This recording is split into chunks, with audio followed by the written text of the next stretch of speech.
Hello there and welcome back for my videos. In this video we want to speak about the authentication, and I will create about the access token. And when you log in with the public secret key and the provider ID, we will generate access token so you can be ready for login. So when you're logged in, it will be fine, and you will make a stamp for this access token and then redirect for the response area. But about the response and something like that, it will not be in this video. This video will only take care about when we need to create a new ODM for the access token and how we can create the access token and work with it if the provider is correct. Thank you to stay here with me today, and I really hope you want to subscribe to this channel. You can do it with the right corner below and press the ding. And of course, I hope you want to like this video and share it with your friends. If you have any questions, you're welcome to smash the comments button. And I think that's it before we are ready to go for the next level for coding about the access token. Let's go in for the code editor. We need a little bit change here before we can continue, and that will be we need to say if alert show. Then we need to show it up here first, and then we need an endif block.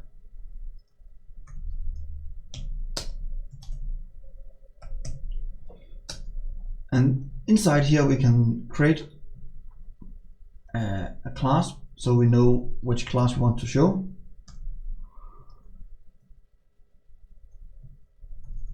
Alert class, and then we need the alert content. Let's going back for the form here. We will we'll minimize this one, and the middleware we will come for this, and form. Here we go. Alert show false, alert class is nothing, alert content is nothing. Then we can say I will just make a very fast demo here so we can go inside and prepare this when we are not logged in correct. The class is alert danger, and the content is this one and true. And double star, put it inside.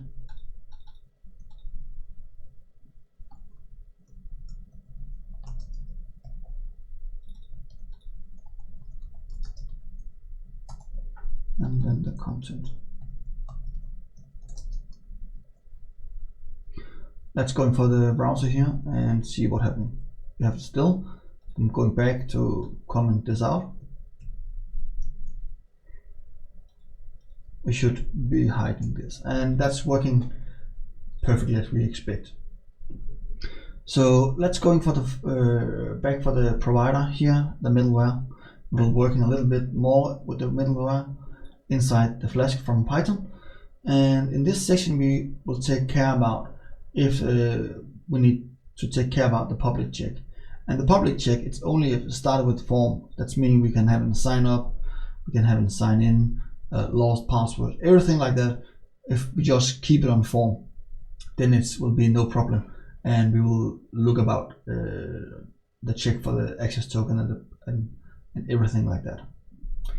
So that's what we're starting to do now. For this we can going up here and say access token, and the access token is equal to request, and need something here and get, and what we take is access token. The next step, it's a provider public. That will be the provider token. And so we will get it here, and get the token will be here, and now we just want to say access token is not none. Pass. For now we will just pass it out because we don't want to take care of that for now. We will say else if it's not here. Then we want to go inside and check about the provider ID and the provider token. The provider token when you use the form will always coming from the token. So we will have an ID and a token, and that will match the public for the provider. And then we will go inside and check about the information is correct. And that's what we want to do now.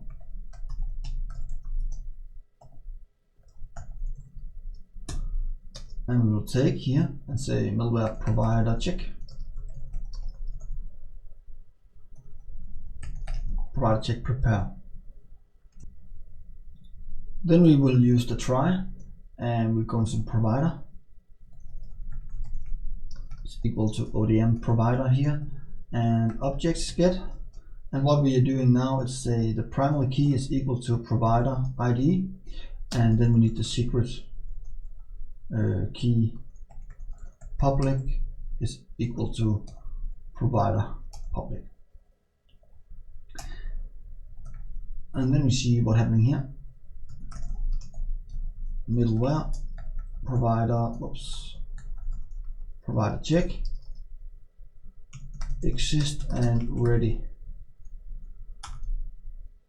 And then we need to do does not exist, and going inside and say login info, middleware provider check, not exist.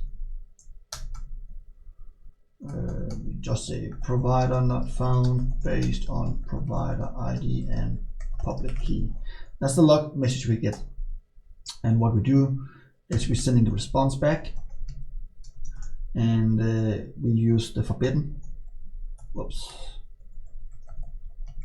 Forbidden. And then the meme type should be text and plain, and the status should be 403. And okay, I need the status, and then we need to return,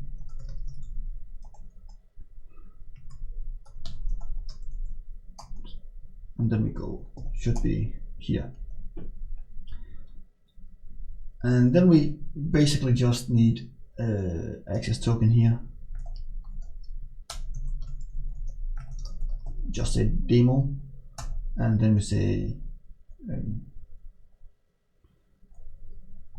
we just say status is equal to 302 found, and then we say headers it's equal to location request path plus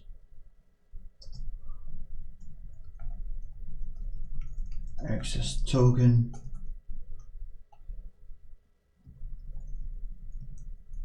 we just use this request path access token, and then we need one more. We need to set a content link.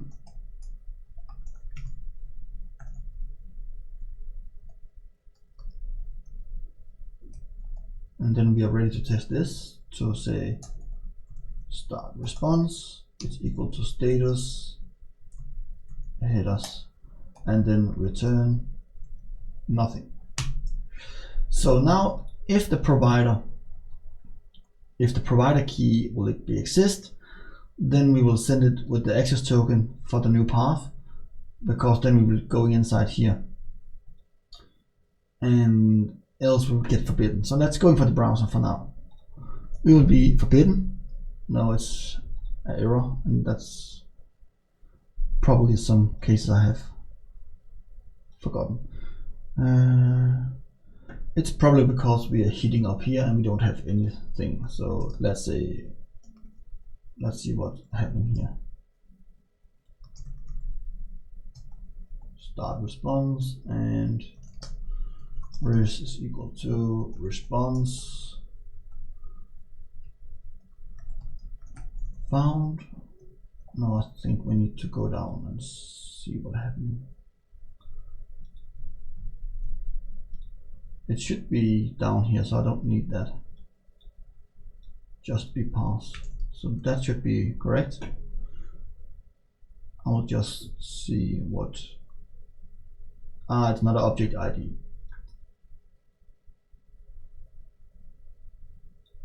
Let's see. That's because we don't have any error. So yeah, let's going for the browser here and see. We want the token.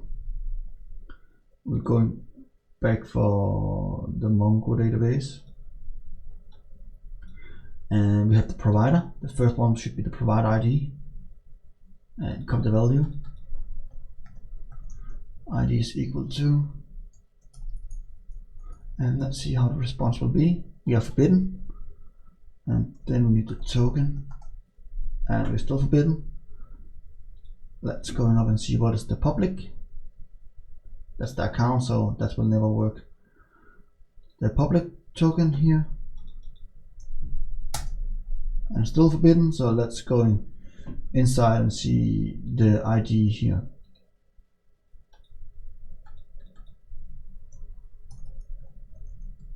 And see what happening. And now we can see, and we get sending for the access token demo. So the redirecting it right now perfectly working. So let's going back for adding the access token, so we can create the access token in the database. Let's going back for the code editor. So let's create the ODM now. You can just say new file here and call it access token. That's what we want. And from Mongo engine, import document, and we need access token is equal to document. Inside here we need the provider ID. Provider ID is a object field.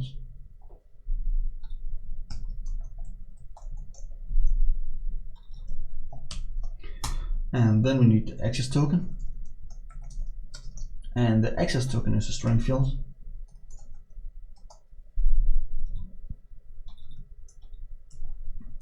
And then we need the minimum length 128 and max length 128. That's meaning the access token should match a total length of 128 characters.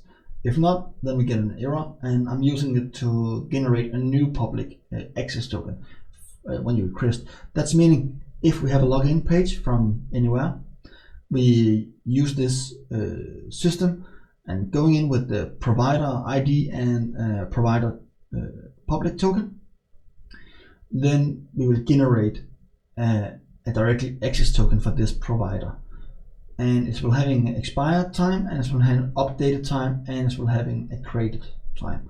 For this we need a date time field, and the first one will be expired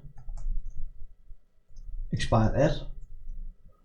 We will having updated at, because we need to save a little data in a time if the user is logged in correct, and then we have it created when the date when the time is that the token is created.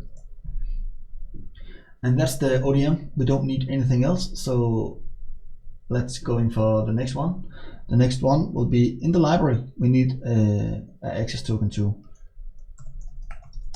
and just call it access token, and then we go inside here. Inside here we need the two functions. We need a generate function, and we need a verified function. And for this we will use a constructor function, and I'll just do this with this one. And then we have a token. It's onion, string, and none is equal to none, and we return nothing. From typing, import onion, and we just pass for now, and then we need generate,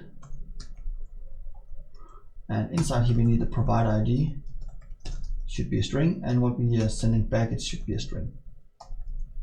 And then we need a function called verify, and we will sending out a boolean onion, and the onion could be an object ID.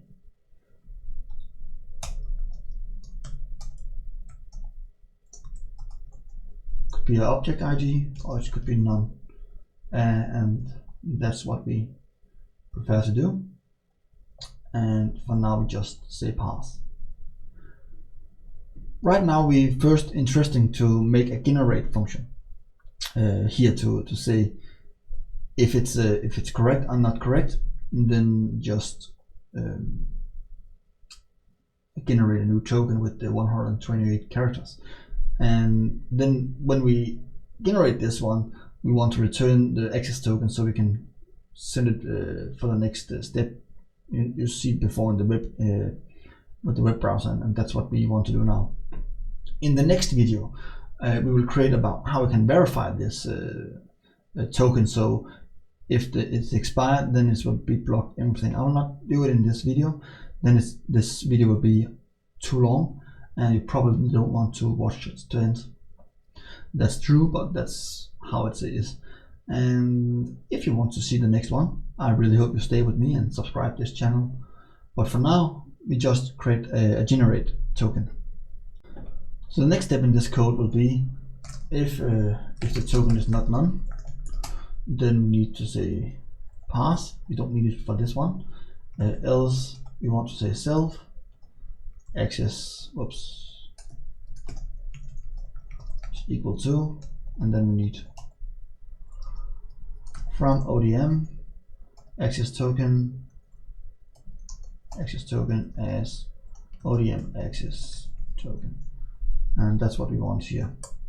So we have directly access for this, and then we're going down for the generate area, and what I want to do now is access token, where we say access token is equal to the character.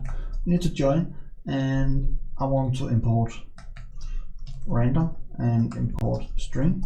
That's what we have for now. You know from the other tutorials where we're creating the random strings, and I'll do the same here. So I'll say random choosing, and we want to say string. Should be lowercase. I think letters is correct. I'll just try that out. In my documentation here, I have lowercase, uppercase, and then digits. I'll just say letters, and I'll close it with the string digits. I hope that's enough. I think we can try it out and see about it's correct. Else I will change this after. But this will be more clean coding if it's working. I cannot remember everything in the head, so sometimes I change the mind on the fly when I'm recording, and I think that's something you can see at when you have a developer brain, then everything could be changed on the fly. And then we need up here to import from datetime, import datetime, so we can work with UTC time format. UTC now, and I just need for expired and creating, and then we need to say self access token safe, and we want to return self access token and then access token. That's what we want to return now. And then the time delta, I think we go up here and say time delta, and we will say minutes. In the beginning here we will work with the minutes with 30, and that's why, because my idea is when you're hitting this page and it's nothing critical data here, so I think 30 minutes it's okay. And if you're hitting the page and say, oh no, I need to grab a coffee and something like that, then you can do this. You can go out of the toilet and pee and do whatever you want, and coming back and your token is not expired. If I'm sitting down for 2 minutes, that's meaning if you're slow on the keyboard, a lot of your clients will be kicked out, and This will be very annoying if you have a professional website that will lose a lot of customers. So 30 minutes, it's something I just picked, and that sounds as a good way. So now we have the generate code. We're going back for the middleware here in the provider, and here we will create the access token. So I'll go up here, and I think we just do this, say from library, take provider, access token, nope, not ODM, access to, we just take this one.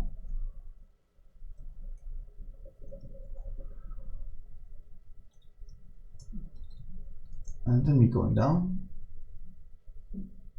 Cannot find the reference inside, and that's weird. I need a big A, and here we go. And now it's good. We copy the access token and scrolling down where we have it here, and I think we're almost here. And access token is equal here, and then access token generate, and provider ID is equal to provider ID. That's I just say the token here and copy this inside. I think that's enough or something like that. Let's see about how it's react. I need to check my code first. So it looks like it's working pretty good. I'm gonna start the application again, and let's going up and see the web browser here. It should be, so we're going up here and say ID is equal to this, and now you can see we generate access token here, a long one. If I'm going for the database, we should having access token here, and you can see we have an access token. It's bind for this provider and expired this time. Based on my clock right now, it's in a half an hour in UTC, and my Danish time is different, but we are always working in UTC, and I would prefer you to do this when you're working in Python. Always using the UTC timestamp, else you can get in trouble when you're working across on the world, like in America and Denmark and Germany. Germany and Denmark is almost the same, but if you're working with Britain or India and something like that, then you can be pretty screwed when you have something with the time zone and you're locked down for local one. So let's go back for the code and see about how it's reacting. And I think that's it for now.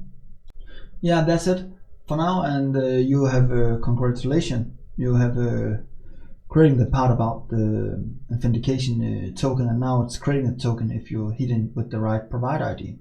So that's amazing. Thank you so much for watching this video. I really hope you enjoyed this video, and I really hope you want to stay to me for the next time I'm speaking about the authentication. And for the next video, I will show how you can working with the expired token, and if it expires, and then we will just tell the client about this token is expired, so I need to do something, and we later can work with what happening the next time. So stay with me, and remember to subscribe this channel. You can do it in the right corner and with the thing, and remember to use the comments fields if you have any questions, and of course remember to share this and like this video and add it for your playlist, so you always know how we can work with Python in this way. Thank you so much, and thank you for your time. Hope to see you next time.